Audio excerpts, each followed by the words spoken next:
ਪੁਰਾਣਾ ਨਹੀਂ ਉੱਠਾਇਆ ਉਹ ਗੁਲਾਬ ਅਦਰ ਆ ਜਿਹੜਾ ਤੇਰਾ ਪੈਣਾ ਮੁਕਾਮਾ ਤਹਾਰ ਐਵੇਂ ਇੱਥੇ ਲੰਬਾ ਪੈਣਾ ਨਾ ਫਾਇਦੇ ਹੋਣੇ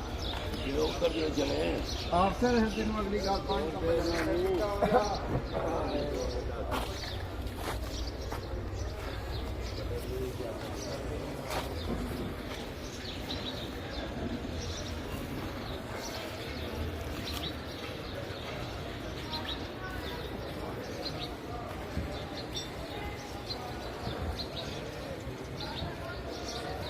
ਕਿਹੜੀ ਜੋ ਆ ਕੁਰਸੀ ਦਾ ਨਾਲ ਠੀਕ ਹੈ ਐਸੋ ਕੁਰਸੀ ਗਈ ਤੇ ਆ ਤੋਂ ਰਾਤ ਬੰਦੇ ਨੂੰ